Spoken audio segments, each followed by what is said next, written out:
Les tableaux qui parlent, une série de podcasts par Francis Rousseau. Aaron Schickler, 1922-2015, portrait présidentiel officiel, posthume, du 35e président des États-Unis, The White House, Washington, D.C.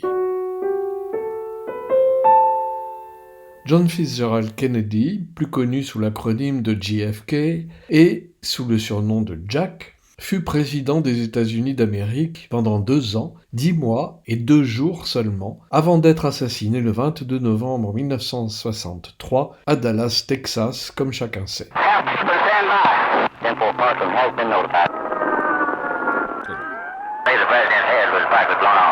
Malgré cette très courte mandature, ou peut-être grâce à elle, il est aujourd'hui devenu une véritable légende. Et ce d'autant plus que les circonstances de son assassinat ne sont toujours pas clairement élucidées, plus d'un demi-siècle après, et donc épaississent un peu plus toujours le mystère de sa personnalité. Pendant ces presque 3 années de mandature, il initia le programme spatial américain et l'envoi d'un homme sur la Lune avant la fin de la décennie des années 60.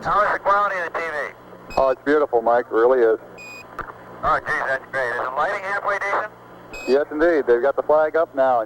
Évita une guerre mondiale lors de la crise des missiles de Cuba, qui l'opposa à l'Union soviétique. Cuba a changé de camp. C'est désormais, aux yeux des États-Unis, un satellite soviétique, un danger permanent à 150 km de la Floride, un exemple de révolte qui risque de créer par contagion une situation dramatique dans toute l'Amérique latine. Et fit mettre en place à cette occasion une ligne téléphonique directe entre la Maison-Blanche et le Kremlin, le célèbre téléphone rouge. The Washington-Moscow hotline, a safeguard against hotheads in the Cold War, is installed in the Pentagon. This direct communication between the Soviet and American governments is designed to curtail misunderstanding and miscalculation. Il prêcha activement pour la limitation des armements atomiques après la mise en service du réacteur nucléaire de Dimona en Israël, lutta contre la discrimination raciale en accélérant l'égalité entre noirs et blancs. I have a dream that one day this nation will rise up, live out the true meaning of its creed.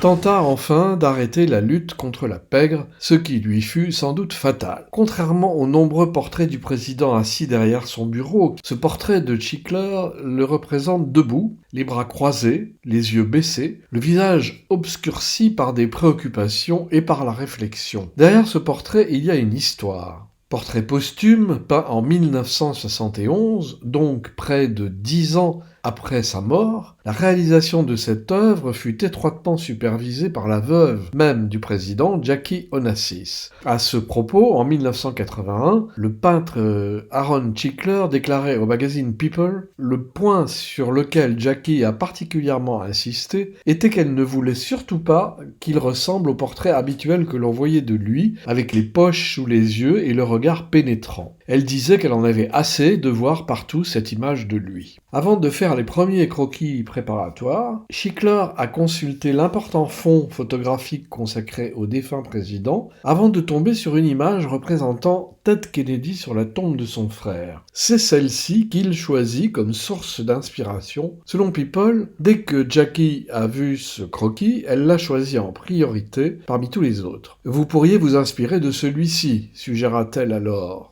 En 1971, Schickler déclara au Washington Post « J'ai d'autant plus suivi sa suggestion que c'était ma première idée. Et c'est ainsi que j'ai peint le 35e président, tête baissée, non pas parce que je le considérais comme un martyr, mais parce que je voulais le montrer comme le président penseur qu'il était à mes yeux. Et un président qui pense est une chose rare. »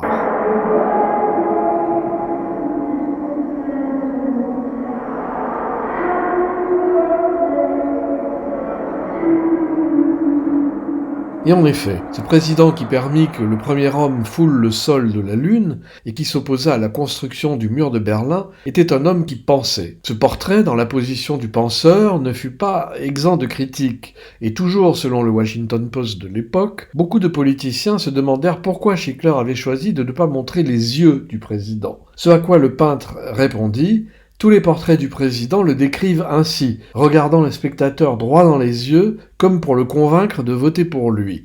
Ce n'est pas ce que je voulais. Je voulais quelque chose qui ait plus de signification qu'une banale affiche électorale. Je voulais essayer de montrer à la fois le courage de cet homme et son humilité devant la tâche qu'il avait accomplie, comme s'il se demandait encore s'il avait eu tort ou raison de prendre telle ou telle décision. Depuis le 21 octobre 2017, 2891 documents sur l'assassinat de John Fitzgerald Kennedy ont été déclassifiés, ce qui les rend désormais consultables par le public. John Fitzgerald Kennedy repose au cimetière national d'Arlington, près de Washington. Son nom a été donné à un aéroport, une autoroute, une route, la route 173, un théâtre à New York, un centre de tir spatial, une municipalité brésilienne, une montagne du Canada, 2 porte-avions, une station de métro parisien, un film d'Oliver Stone en 2000, une multitude d'avenues, de boulevards, de rues, de places et de squares à travers le monde.